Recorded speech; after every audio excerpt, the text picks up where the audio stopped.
It's his passion and his work rate never to surrender. And that's what defenders should be. He's a scout, working 100%, and he is the player the team needs. In his prime, the level of performance was week after week after week. I never forget his voice when he was shouting on the field, that you could hear it as well very well because it was so high. He's probably the one player that the fans identify with. He's playing for me.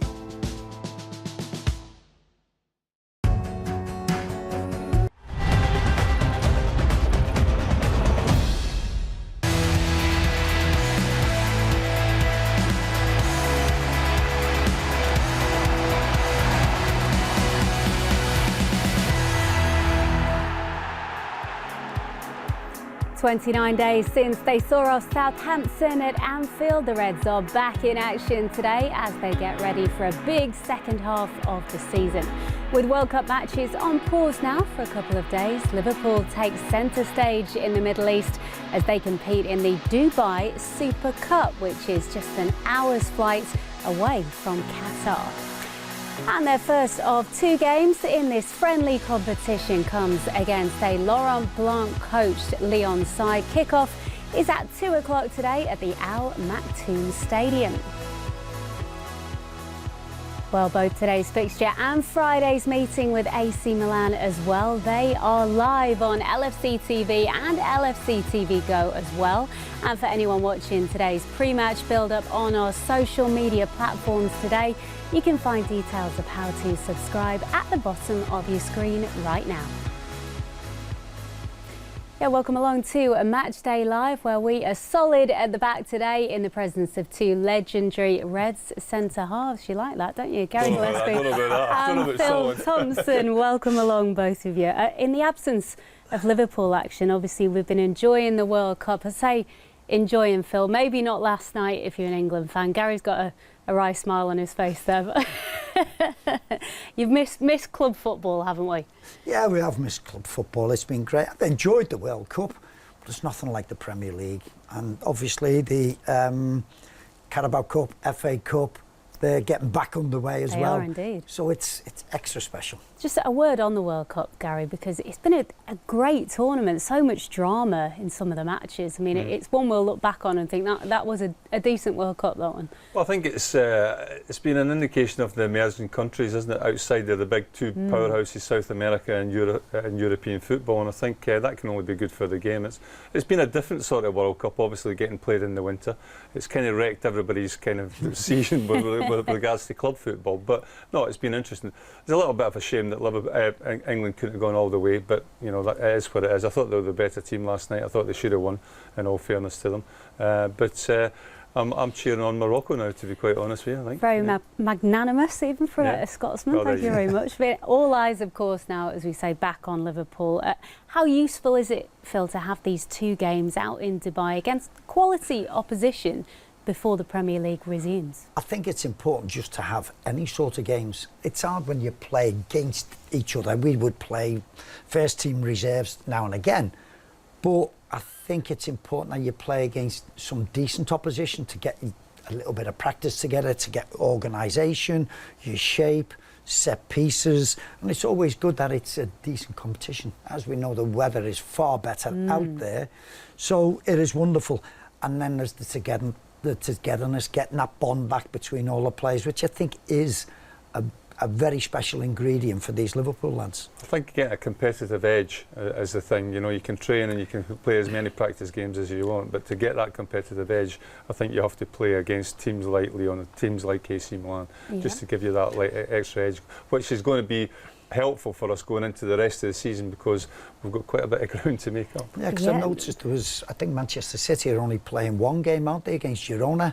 So that's quite interesting. We've got two games. I think you need that at least, because nobody's ever been in this situation. It's interesting that, Tom, because like Manchester City always do that pre-season as well, and Liverpool always want to play a lot of games. Well, let's hope we get the same result, because they hadn't played enough before the Community Shield. We had, and we looked far better equipped at the start of the season. Yeah, it's a strange one, isn't it? It's like a pre-season in the middle of the season, but this Dubai Super Cup has Quite a strange format. We were talking about it off air before, but let's just talk you through it if you haven't read through this. So there are 4 teams, as you can see there, but Liverpool will not play Arsenal. They only play Lyon today and Milan next Friday. So it's 3 points for a win, 2 points for a draw, and then there is a bonus point for winning the penalty shootouts. Now, a penalty shootout happens in every game, regardless of the score, after 90 minutes. So even if it's 10-0 to Liverpool after 90 minutes today, we have a penalty shootout, and then you get a bonus point for winning that. I mean, if nothing else, it's some spot kick practice, right? It's some spot, and it is very Americanised. I think it's like somebody's put a nice slant on it, how to make it interesting. Yes, it's out there in Dubai. We've got to do something a little bit different, going head-to-head with the World Cup and into the semi-final stage. So they need a little bit of a razzmatazz about it. So it's going to be that little bit extra. At the end of the game, nobody goes home, everybody waits for a pen. And the game can... How many games do we see? And the games can be rubbish. But a penalty shootout makes it quite exciting. Yeah, there's no harm in a few spot kicks to liven it up at the end, is well, it, Gary? I think they're trying to add just a little bit of drama, a little bit of jeopardy at the end of the game. I'm looking forward to it, to be quite honest with you. It'll be interesting to see. It's interesting, isn't it? Because you can win the game like 4-0 or something like that, and then you could end up losing the penalty shootout, which, we'll see how it pans out anyway. We will see how it pans out this afternoon. OK, Jürgen Klopp has a 33-man squad with him out over in Dubai, and we can see which of those 33 are involved in today's game now. Mark Benstead has been with the team all week, and he joins us now from the Al Maktoum Stadium. Mark. Thank you, Becky. Good afternoon from Dubai. After 5 days of work on the training ground, it's back into match mode for the Liverpool squad. As you've mentioned, they will play in the Dubai Super Cup during their stay here, and all the games in that tournament will take place here at the Al Maktoum Stadium. It holds around about 15,000 spectators and is the home of Al Nasser SC day to day. In terms of the stadium, it's a ground which Liverpool have got history with, actually. In 1978, Liverpool came out here to open the stadium. They were the recently crowned European champions, and Bob Paisley brought out his group, and they came here and they won by 5-0. Alan Hansen was amongst the scorers on that day. In terms of the current crop who'll walk out here today, it is missing a few of its star turns. Obviously, a number of players, 7 in total, away at the World Cup with their respective countries. Ibu Konate is the only player left in the tournament, but those who have been playing have been having some downtime, or about to have some downtime, before rejoining the group. That said, it is still a pretty strong lineup Liverpool begin with here today to take on Olympique Lyonnais. I'll run through it in full then for you. It's Kevin Kelleher who'll play in goal. Back four will be Andy Robertson. Joel Matip is included, his first appearance since that game against Arsenal in October. Joe Gomez will line up alongside him at centre-half, while James Milner looks to be playing in at right-back. Stefan Bajcetic will play as the deepest man in midfield, with Thiago and Harvey Elliott either side of him.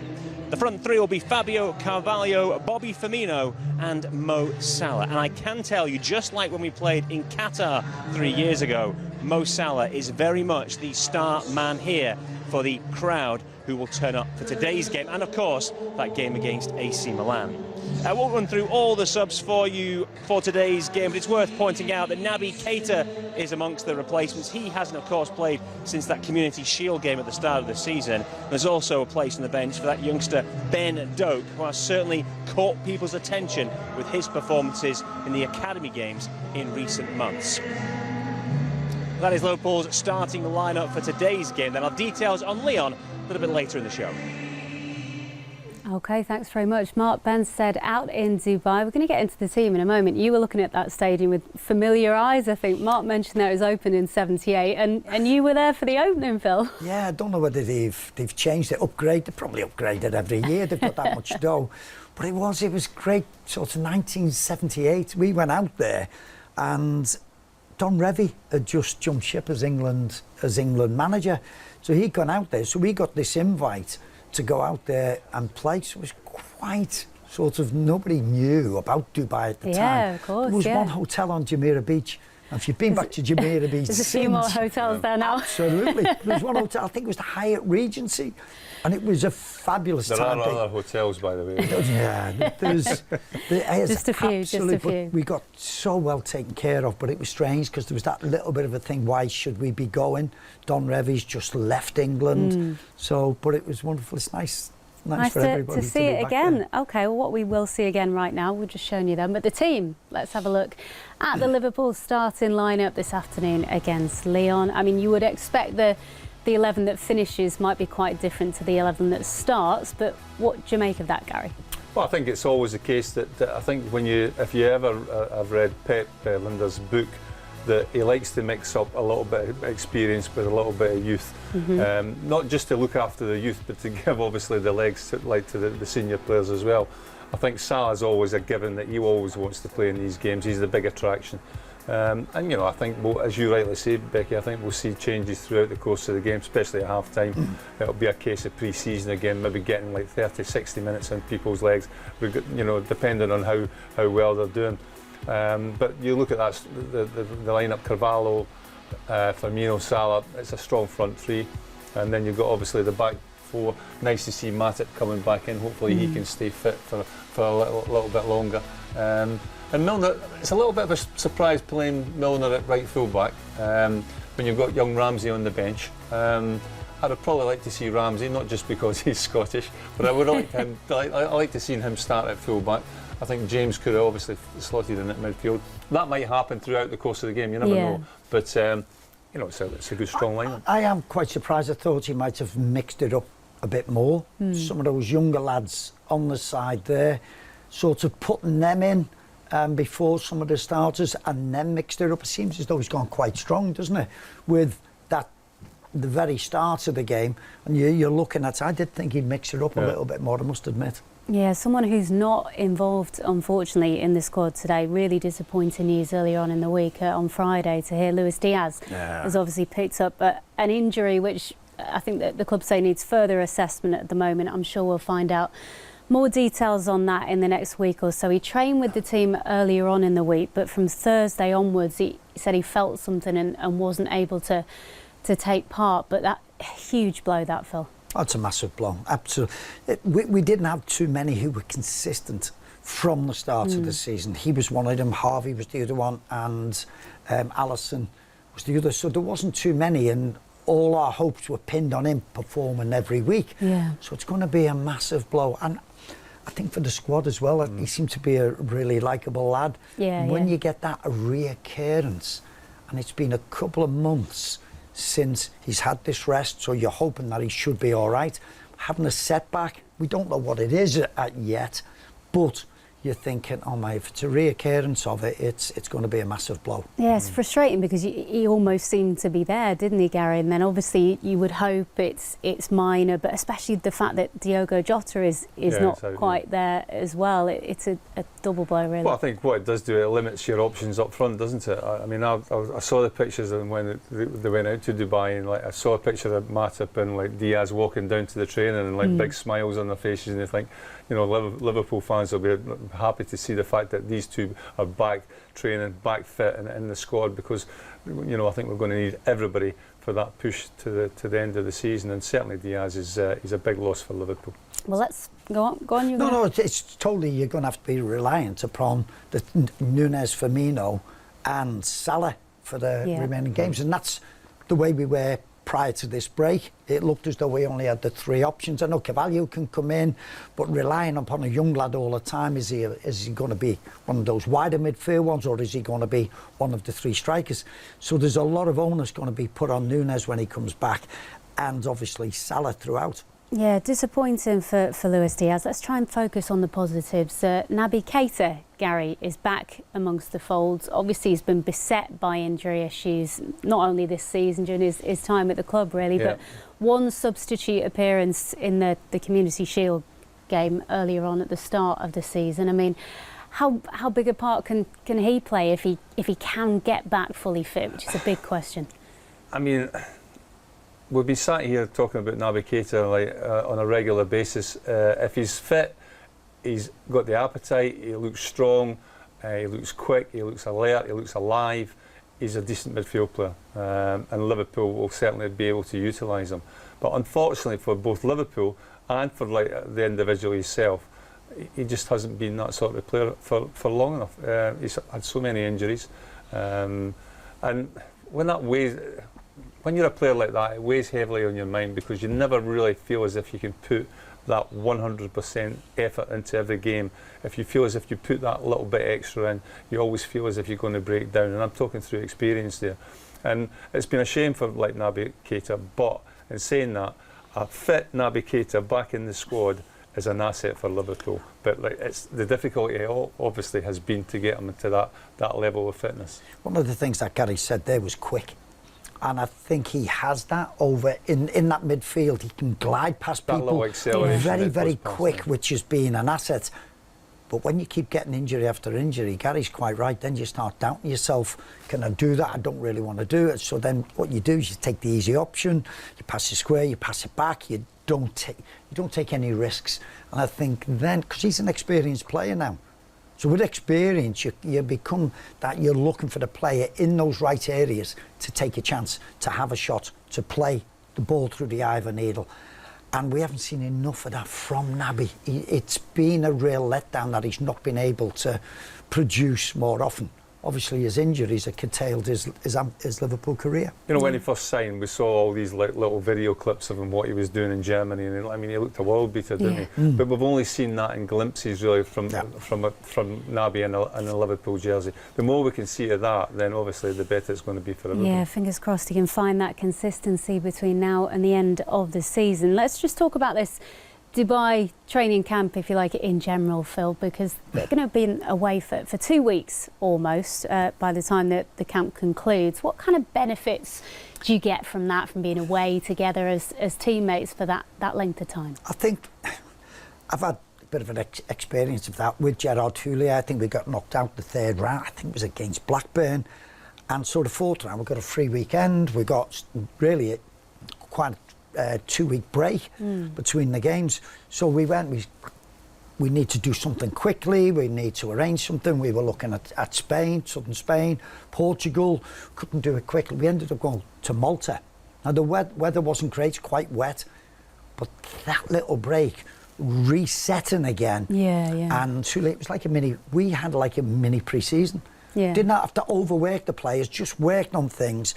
But it was that togetherness more than anything. We got that bond back, and we went on a fantastic run to the end of the season, and everybody seemed to be a lot happier. So just getting them, so I know from the experience, you can see on the faces the boys are happy to be together. I think they're already going to be 2 weeks away. Yeah, it's fantastic. Being out there as well, you can't get better looked after than some of those hotels out there. It's wonderful. So you've got a great environment.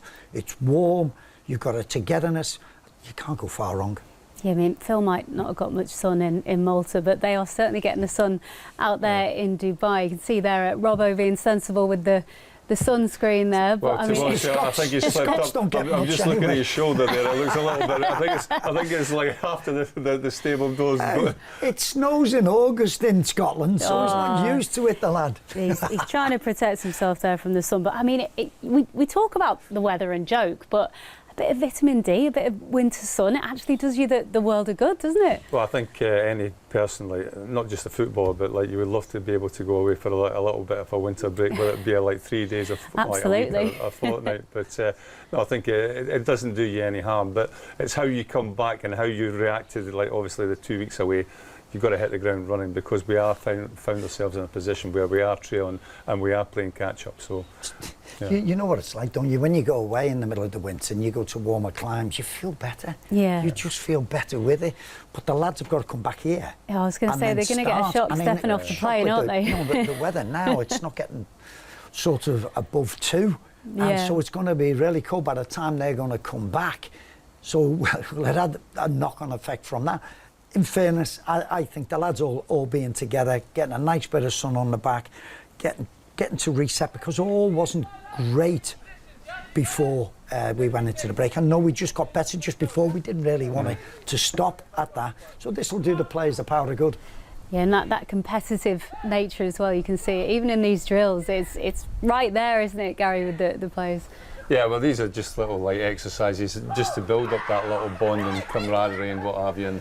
And there's nothing too strenuous about it, but it's all done for a reason, and you know, it's. Looked like Brazil. It looked like Brazil's celebrations after them scoring, the dancing. Rob obviously lost that one because he's got to do press-ups. He definitely did, I think. Right, well, as well as your usual football training and drills over in Dubai, a couple of Liverpool's star players have also been competing in a bit of paddle tennis, and they took on none other than the boss. Here's what he had to say about it when chatting with Mark Benstead. Pep and I played against Thiago and Mo, but Mo wanted to have that game all the time. So the coaches, we played in our spare time. We love it. We just love the game and played pretty much all the time. We have our average level. Mo saw us from time to time playing and thought he wanted to play against us desperately. And so we gave him now the chance to play, but not sure you want to play again. No, it's not true. Actually, he asks all the time that when we can play again. But it's just a wonderful game. We love it, and it's when you saw the pictures, it's not obviously not high intense, at least not on our level. There are levels where it's incredibly intense, but we cannot play that. So it was good fun. But there aren't many places where the manager would go up against the star player and something like that. It's kind of the dynamic you've created in. Oh, yeah, of course, we are close. I don't know exactly how long is Mo here, long, and of course we not only respect each other, we like each other as well. It would be silly if we spend that much time together and then we just hate each other and think every day, oh my God, Salah again, and he thinks, oh my God, Klopp again. So it would be really not nice. And the boys have nothing to do with the relationship we have or whatever. We are all sports people, we are all competitive, and if we play something, we want to win. So and. Again, for the outside world, we won. And important to get that message across, because I told already the LFC TV guys I didn't watch the video to the end in the first place, but then I thought it looks like we lost. But then I saw it again, and I saw that they really they showed that we shook hands after we won the game, so it's all fine. Yeah, the boss there, very keen to emphasise, make sure everyone knows that he and Pep beat Mo and Thiago. We know how competitive Mo Salah is, especially. He won't want to lose at anything, even paddle tennis. I think most of these, at a high level of sport, you don't want to be beaten by anything, particularly about a couple of older fellas as well. That is the big thing. It is not good. That's why Mo, this would be all over the world. Paddle tennis is becoming so popular, you wouldn't believe it. And in Spain, I know Jürgen got very much into it when they went on, I think it was another mid-season break, when they went to Tenerife, and he absolutely loved it. Yeah. Got so much into it that he had a paddle tennis court built at Melwood, where he played on true? Yes, he played at regular basis. So what did they have at the new AXA? I go there all the time and I haven't even seen it. Absolutely. He loves the game, and it is fun. It's a little bit different. It's a bit of a between squash and tennis. It's like that. But it is so popular in Spain, particularly in Tenerife, where he's seen it, and he just wants to play. How much the two players played, I'm not too sure, but it's great. But you get so competitive. It looked pretty good to me. That's pretty impressive. That. Yeah. Have you ever tried your hand at paddle tennis, Gary? No, tennis, squash, badminton, but never paddle tennis. It looks quite a good game, but with our knees and hips. Well, my knees and his hips taken into consideration, we've got no chance. Not a good combo, is it? Not a chance. Okay, just a reminder for anyone wanting to watch today's game. This pre-match show on YouTube, Facebook or Twitter, and then the match against Lyon on Fridays as well versus AC Milan. They are both live on LFC TV and LFC TV Go as well. And as well as the live matches as well. Plenty of coverage from the Reds Dubai training camp throughout the week too. If you're not already a subscriber, then details of how you can sign up are at the bottom of your screen. Well, as mentioned, Ligue 1 side Lyon are today's opponents, and we can get details of how their team is shaping up ahead of kick-off now by rejoining Mark Benstead in Dubai. Thank you, Becky. Welcome back to Dubai. Olympique Lyonnais finished 8th in Ligue 1 last season, and they were in 8th position when this season was paused for the start of the World Cup. Laurent Blanc's side have won 6, lost 6 of the 15 league games so far. As an interesting aside to today's match, a lot of talk about our club ownership of late. There's change happening over in terms of Lyon's club ownership at the moment. They're about to get taken over by American investors, and those investors will then have control of 4 teams worldwide. One of those sides is actually Crystal Palace. In terms of the Lyon squad that is here in the Middle East, they're not missing too many players because of the World Cup. They had nobody selected by France. France, of course, through to the semi-finals. In fact, they only had 2 players in total selected for duty over in Qatar. Cambi was away with Cameroon. He played in the group stages with them. They, of course, got eliminated. And Nicolas Tagliafico still remains part of the Argentina squad. They've already played 1 game here. They were in action in midweek against Arsenal in this competition. They lost that game by 3-0 and then lost on penalties in the shootout as well. In terms of how they managed their squad for that match, most players played sort of anywhere between sort of 62 and 75 minutes before they were subbed off. So that might give some indication of how they'll approach this evening's game as well. In terms of the team for today, it shows just 1 alteration to that game against Arsenal, as I mentioned, in midweek. That sees 1 alteration with Romain Favre dropping to the subs bench and the Brazilian Thiago Mendes coming in. The lineup as follows then. In goal, it'll be the Portuguese goalkeeper Anthony Lopes. He was born in France but has represented various levels of the Portuguese national side. It'll be Enrique, the Brazilian, at left back, Malo Gusto as right back, Sonali Diamande and Castella Luqueba as the 2 centre halves. It looks like it'll be Thiago Mendes as the sitter in midfield, with Houssam Aouar, the very talented French midfielder who's been linked with numerous Premier League sides in recent years as the real attacking threat there, with Max Caqueret and Corentin Tolisso making up the rest of that midfield. Tolisso was at Lyon, spent a spell at Bayern Munich, of course, after a big money move, and returned back to France this summer. Up top for the French side is Alex Lacazette and Moussa Dembele.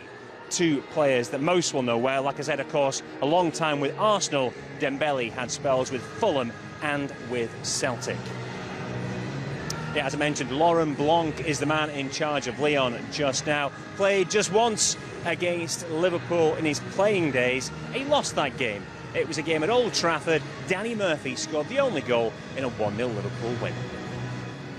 Thank you very much, Mark. Yeah, just to quickly touch on that Lyon team, Gary, the face I think most of us will be most familiar with, number 10, Alex Lacazette, obviously known well from his time at Arsenal. Liverpool's defenders need to be wary of him this afternoon. Yeah, for whatever reason, it didn't really work out for him at Arsenal. I mean, he was probably one of the experienced players, but he was really in the shadow of Aubameyang for long spells. But I think he looks like an all-round good kind of guy, and I think a good guy to have in the dressing room.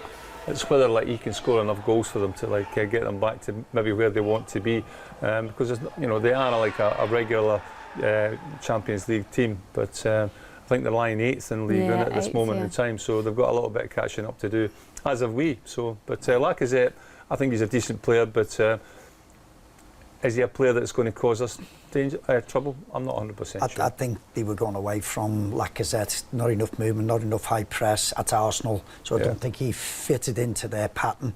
But he was a good sort of penalty. But he was in there with sort of Aubameyang, and the 2 of them were, I think, a little bit of conflict at the Emirates. OK, he'll be looking forward to testing himself against Liverpool once again this afternoon. Alex Lacazette. We are going to cross back to the Al Maktoum Stadium now, where Mark has been catching up with Quaveen Kelleher. Quaveen, given how quickly you're back into action domestically, how important are these games for the players? Yeah, it's important, obviously. I think we can use them to get our fitness back up to the levels that they were before the break. And also use them for other reasons as well, tactical stuff like that, all the stuff we've been working on this week in training. So it's important to use these games, as preparation for when we go back. In pre-season, sometimes players quite like an easier game to get the fitness up, ease themselves back in. But do you want to be tested in these matches because you know you're going to be playing against elite teams very soon? Yeah, I think, like you said, I think it's so soon when we actually are back that we need tests right now to make sure we're up to speed when we do get back. So these games are important. We're playing a good team today against Lyon, so it'll be a good test for us and important to prepare us. on a personal level, obviously with Ali having been at the World Cup, there's every chance you'll be thrown straight into the action once we get back. What's your mindset for this week or so away? No, I just want to do as well as I can when I get the games here. Like I say, same as all the other lads, try to get back up to speed with everything and put in some good performances so we're ready to go back and do well when we go back. Best of luck today. Thank you, mate. OK, the thoughts of Kelleher there. Well, Liverpool are preparing for a big 5 or 6 months of football between now and next summer. But it is important to remember quite a lot has happened already so far this season. Here are some of the main moments from the first 22 matches. It is the traditional curtain raiser to the new football season. Alexander Arnold's whip goal! Liverpool do have a second goal, and he is unshakable. Robertson across goal, Nunez! Liverpool win the Community Shield. And so the journey starts here once again, as we start a whole new Premier League season. Fulham are back in the Premier League, and they lead against Liverpool. And Salah's there! Frustration for Liverpool in the end. And Luis Diaz! And Elliott! It's absolutely brilliant! Alexander Arnold lines one up! Liverpool have now equalled the record Premier League win of all time. Now they take on the Premier League's big money boys of Newcastle United. And it's in for Isak! Salah. Firmino, goal! You have to feel that this is probably Liverpool's last opportunity. It's still not away as the ball ricochets away! And Liverpool have won it right at the death! It's more than a game. Luis Diaz. Salah against the post again. It's not meant to be. It is the quickest group stage of the UEFA Champions League we have seen, and a tough place for Liverpool to start tonight. Wonderful from Luis Diaz. This is Diogo Jota, and he's found Salah, and Salah scores. Another corner. The chance to put pressure on the defence. Batik! And Liverpool have finally broken through. 90 seconds from time. They find a big winning goal.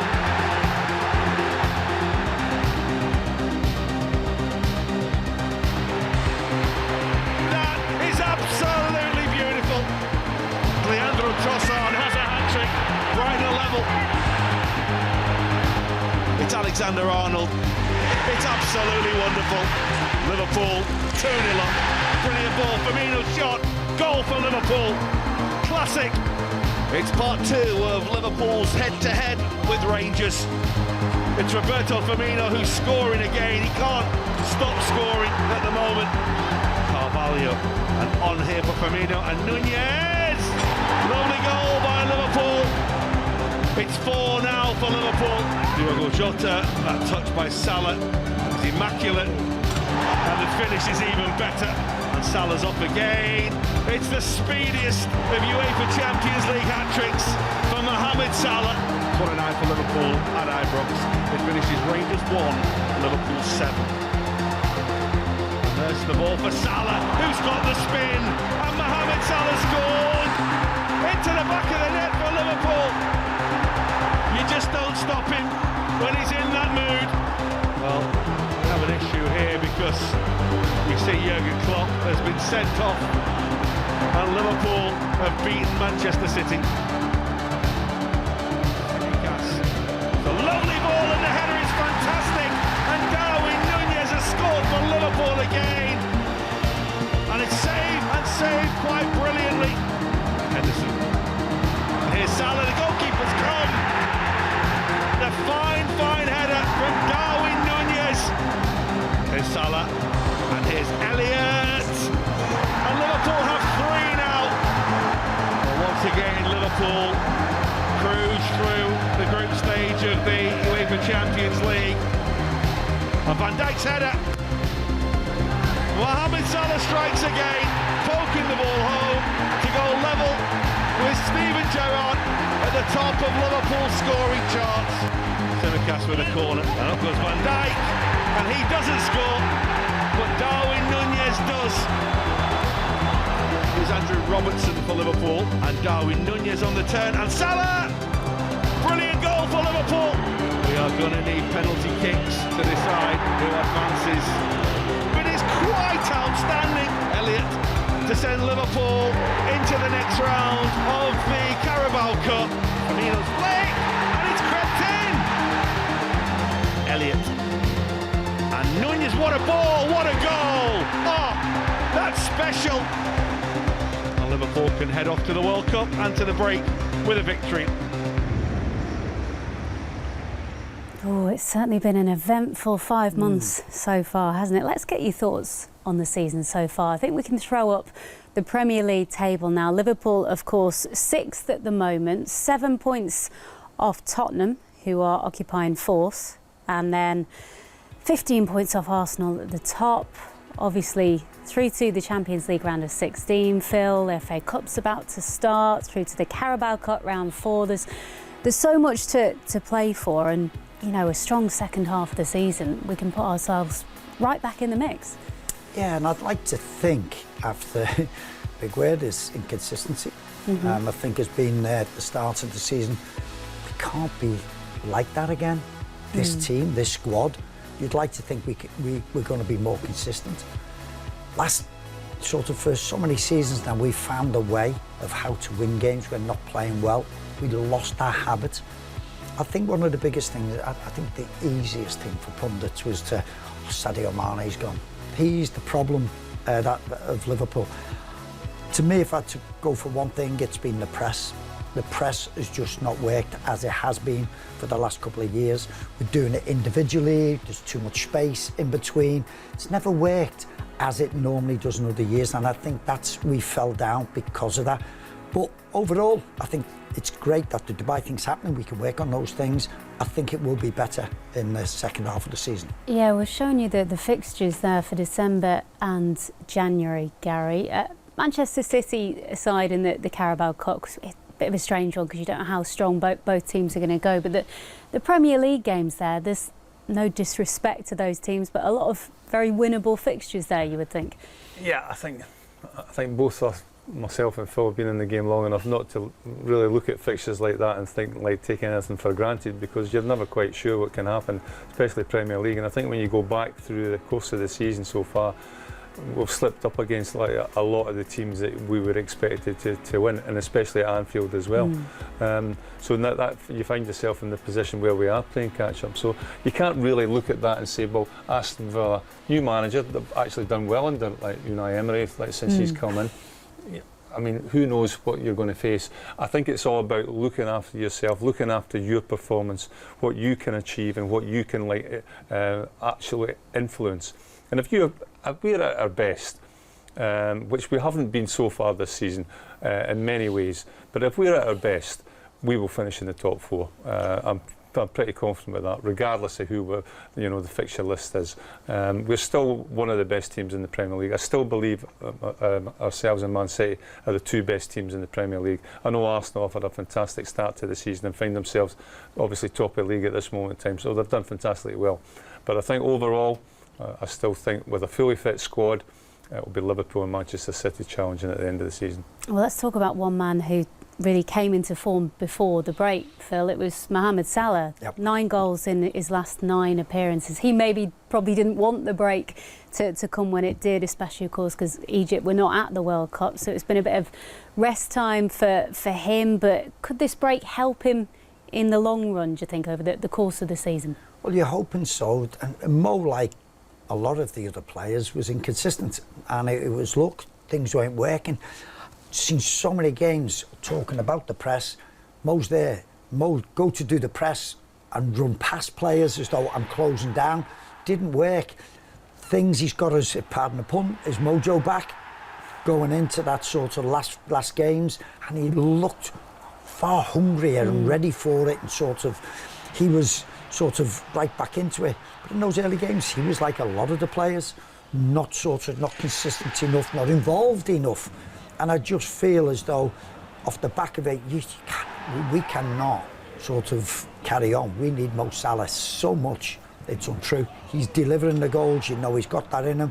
When he doesn't, it affects us greatly. So him as well as everybody else, we just need to be more consistent.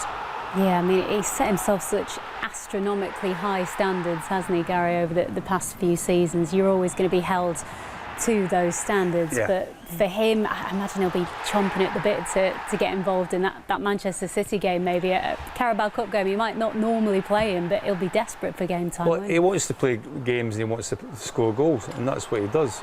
You know, he's a bit of an enigma, Mohamed Salah, because when he's not scoring goals, his contribution in the game sometimes can be limited. But again, in like the world that we live in, especially in Premier League football, and especially at the highest level, we're all about stats. And you look at his stats, his stats are absolutely unbelievable, incredible, with assists and goals. And if you're going to be a top team, you have to have a player like Mohamed Salah on your side, because he will be the difference in a lot of the games where he scores that odd goal that gets you the 3 points. Performance-wise, you could question him on a number of games, but in saying that, every game that he plays, Mohamed Salah, he has an influence somewhere along the line, whether it be a goal or whether it be he creates another opportunity. He's one of these players that he has to be the first name on the team sheet, regardless how poorly he's playing or how well he's playing, because he's one of these players that has influence in a game. And you look at him as a sub against Rangers. Comes on, doesn't look happy at all. Not happy at all. Scores the quickest hat-trick ever in a Champions League game. It's a decent response, wasn't it? Absolutely. And you've seen him walking off with that ball at the end. Looked a lot happier coming off than he was when he was going on. Yeah, he's 2 behind Sir Kenny Dalglish as well in the all-time goal scorers charts for the club. So we'll definitely have his eye on getting past Kenny, you would think. We heard from the boss a little bit earlier on, didn't we, on paddle tennis, and we can grab another word with him now. Mark Benstead has been speaking to Jürgen Klopp. Jürgen, with less than 2 weeks to being back into competitive action, how important are these 2 matches for you? The more important games come later, but are very important because we have quite a bit to improve. We know that. To the end of the first part of the season, it got better, more consistency, stuff like this. But yeah, how can I say it? We prepared a lot of meetings here for the camp. And when we were looking for top pressing situations, we decided in the end we go to last season. We take pictures from last season, so that shows something. So there's something really where we want to step up again, and that's what I want to see in these games. Of course, in training session was brilliant so far. Really, intensity was good, focus good, level really good. But of course, we do all these kind of things for putting it on the real pitch, and that's the first opportunity for us today. So I will not hang it too high, but it's important. We've seen a really good intensity in training. Is that what you really want to see today, that really intense and that focused press? That's what we need. It's what we need. You need a high rhythm, and you need rhythm changes as well. But in defending moments, when you really go for it, and there are situations when you have to defend deep, that's not a problem. Then you have to prepare a little bit longer and these kind of things. But when you are high on the pitch, and you have this kind of high pressing idea, and you follow it not through with 100%, just with 95%, then you create some little holes and gaps which the opponent can use, and that's where we want to try to get back to. On top of that, I would like to see them just, like I saw a lot of joy in the football, the real football playing moments in training. I would like to see that as well today. We will change obviously completely the whole team. Not all in half time, so a few after 60, but then the team will be really young, and then we will have a penalty shootout in the end with a really young team and a slightly older goalkeeper. And that's interesting to watch as well. So the whole thing, I'm not sure about how many people had I heard. 10, 15,000, which in the middle of a World Cup is not bad. I think everybody saw enough football actually in the last few weeks. But so far I see a lot of red in the stadium. That's cool, and yeah, we are really excited about it. And just finally, in terms of the youngsters, one of the youngsters who gets in from the office, Stefan Bajcetic, just what do you want to see from the likes of him? He's obviously impressed already this season. Yeah, but they're all impressed. We have to say, look, the young boys, they still grow. Is it now really size-wise, or is it going a bit, get more muscle in and stuff like this? When I look at the young Luke Chambers, and I think, wow, he has everything apart from a body yet for a centre half. Left foot, sensational build-up, all these kind of things. So these boys are really good, but any time today, but during the time they need to get challenged as well, and that today will obviously be a challenge for some of them. And so I just like them in training and what they do there, and it's not a test for them, it's just giving them the opportunity to make the next step, and that's it. Appreciate your time. You are welcome. Yeah, the boss looking forward to seeing his boys back in action today, as are we, of course. So a quick words on the World Cup before we go to the game, because we haven't spoken a great deal about it yet. Obviously, some Liverpool players are going to be due back to the training camp very soon. Darwin Núñez, we think, will join back up this week, potentially in the next couple of days. To be confirmed dates for Alisson, Fabinho, Virgil van Dijk, and of course after last night, Jordan Henderson and Trent Alexander-Arnold as well. Your thoughts on how they all fared, Phil? Obviously going out at any stage is disappointing, isn't it? But I guess coming back to a different camp will give them a bit of a pick-me-up. Yeah, it will be, and you can see how much they're enjoying it. And they've been under a lot of pressure at the World Cup for their relevant countries, and they've all, I think, all done quite well with it. Fab has obviously not played as much as he would have liked, but Brazil were all right, and then obviously going out, it's not the best thing, but he'll be joining up with the squad soon. I think Hendo did absolutely brilliant for England. Trent's not had as much game time, so yeah, and Virgil always seems to stroll through games, missed his pen, which was a bit of a blow. But I would think they would be looking, and it doesn't matter how long you've been away. When you come back, particularly after the summer break, isn't it? Once you get back with the boys, it's all that. It's all chatter and everything, winding everybody up. So it's good to get back with the boys. Yeah, how is it to kind of go between the two camps, kind of an international camp, and then coming back to your club mates? I guess feels like coming home a little bit, doesn't it? I mean, it's a far... I'm going to have to really watch what I'm saying here. It's a far friendlier kind of atmosphere with your club, because you're with these guys on a regular basis throughout the course of the season. So it's a little bit different, like camaraderie-wise, when you go away with your national side. I certainly found that. It was like... Did you have cliques? We did. There was a little, yeah, well, to be honest, there was, at the time in Scotland, there was like, you had your Anglos who, like, obviously were the Scottish players that were playing down south, and then you had your home base Scots and everything like that. So there was a little bit of a little bit of friction there, a little bit. But I don't think that is part and parcel of the game anymore. I think certainly when you come back into the dressing room, you just pick up really from where you left off, and I'm sure it won't be an issue like for all these players that we've just seen there on the screen, regardless of how well or how poorly they've done in the World Cup. I mean, without the World Cup players there, Phil, it's been a great opportunity for some of the younger members of the squad to kind of, really impress the boss and take that chance to show him what they can do in training. How much do they get from that experience of being away with some of the really senior players? I just think it's wonderful. When the squad came out, I was wondering how many would go out to Dubai, and I had a look, because it was really, the first team players are all going to go, maybe one or two, the ones who had been injured. And I looked at it and I thought, who's going to go? And I thought, this is such an exciting time for them. Yeah. They're all there, all playing with the big boys, training with them, hopefully being involved in a match. But it's just being away with the first team. And now they have the luxury of the under-18s European games. So they'll go and they'll travel into Europe and play games. This is the big boys. This is where it really sort of is. So there's a lot of young lads who've gone there. It's a great experience for them.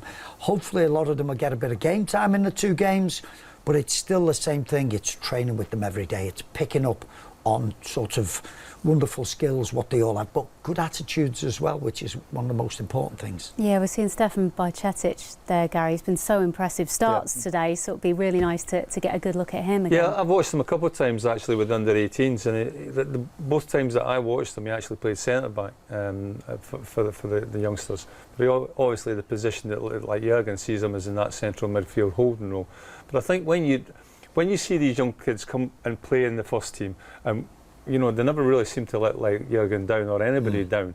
But then when you see them step back into the youth team, or like what the team whether it be the under 23s or whether it be the under 18s, you can actually see and sense the difference. That they are just that little bit of cut above maybe what the rest of the players that have not joined the first team. So I think I've always said it, that if you can have main team playing, your first team playing and training on the same ground or the same area as like your kids or your youth team, then I think that benefits everybody, because you learn. You don't just learn from your coaches, you learn through your peers. I think that's as well. the great thing about So the AXA. many. Absolutely, The AXA yeah. being with the academy now, I think we will get so much benefit from it. So much to be excited about for the future. That is it from Tomo, Gary and myself for the moment. We are going to be back though at half-time on LFC TV and LFC TV Go. The first 45 minutes. It's time now to say goodbye to our viewers on social media. Thank you for joining us, and just a reminder that today's clash with Lyon and Friday's reunion with AC Milan, they are both live on LFC TV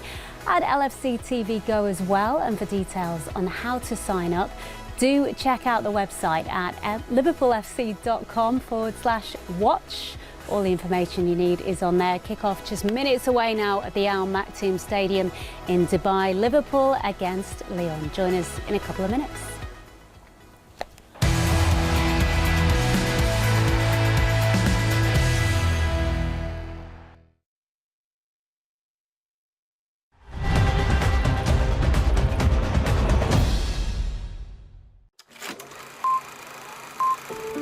Liverpool inspired by Billy Little. Scottish dynamo Billy Little. Outside left middle sees a chance and he shoots.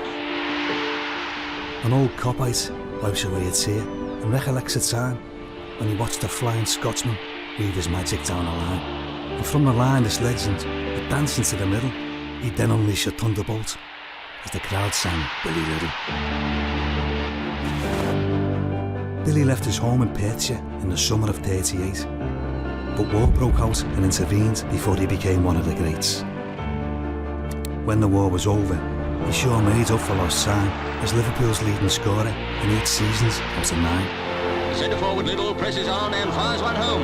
Liverpool 1 up in the first 18 minutes. Give it to Billy, give it to Billy, was the song that the Copites roared as he sent them into ecstasy with every goal he scored. The 50s was a decade when rock and roll emerged. Billy was a rock and roll defenders